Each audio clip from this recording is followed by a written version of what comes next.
Hey, what's up, everybody? So, I just finished reading A Devil's Chaplain by Richard Dawkins. If you don't know, Richard Dawkins is an evolutionary biologist and an author.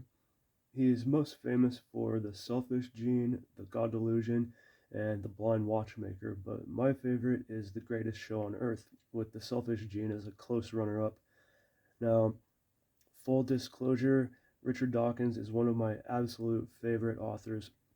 I've read more of his stuff than any other author. I mean, it helps that he's written so many books. If V.S. Ramachandran wrote as many books as Richard Dawkins, I'd read them. Now, I did stop reading and backburner the extended phenotype after 60 pages just because I was finding that I wasn't comprehending the material well enough to give it the attention it deserved. So that one I will have to try another time. So, A Devil's Chaplain, which that title is taken from a line used by Charles Darwin. Unlike Dawkins' other books, A Devil's Chaplain is a collection of different writings. You get various science essays on very specialized topics like sex ratios and evolution. You get essays on subjects like medical quackery, snake oil, and charlatans. You get forewords and afterwords he's written for other people's books, as well as reviews he's written for books for people like Stephen Jay Gould.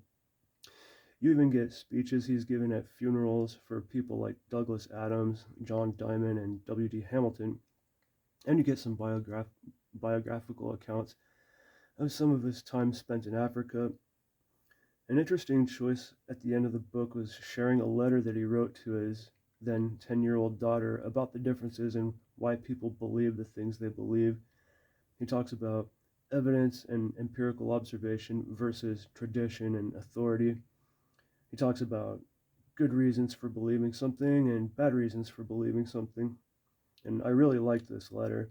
It was basically the summary of one of his other books, The Magic of Reality, How We Know What's Really True, which, by the way, is an excellent book.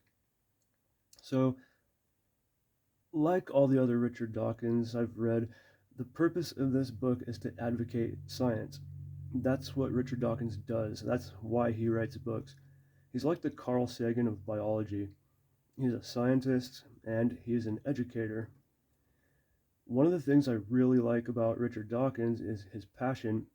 He's outspoken in his writing, and it comes through even harder in this book. He has been called a militant atheist, but I always found his writing to be somewhat reserved, compared to his public speaking. But in A Devil's Chaplain, there are times when he just unleashes on a person or an idea, if only for a sentence or two, but I loved it. In A Devil's Chaplain, Richard doesn't do much hand holding.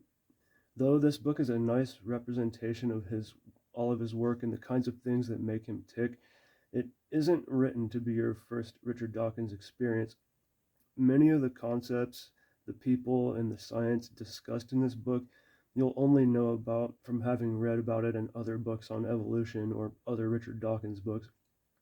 He'll use disciplinary jargon, often without explaining what it means.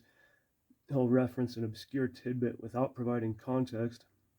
Now, if you read a lot of his stuff, it's going to make you feel pretty good when you recognize these things. This is the 10th Richard Dawkins book I've read, and there were some things in here that I don't know where it came from. But then sometimes he will introduce a concept and he'll describe it, which is kind of nice. His writing in his other books is already pretty heavy in science, but this one you're mostly just kind of expected to already know about the material. After all, large portions of the book are criticisms of the work of other scientists, but that's okay because when you read Richard Dawkins, he makes you want to look up a lot of stuff. The way he talks about things is always interesting and you want to know more about them. Reading Richard Dawkins is a great source to learn about new things to learn about. After reading this book, you're going to walk away with 5 to 10 other books that you're going to want to buy that you looked up while reading this one. That is a sign of a great educator. Part of it is his passion, and part of it is just simply the nature of the material. It is fascinating stuff. As usual, with Richard Dawkins, finishing this book, I wanted more. I really enjoyed it. Well, that is it for now. thank you for watching the video. I do hope you enjoyed it. Do yourself a favor and go get A Devil's Chaplain by Richard Dawkins. Get all of his other books too.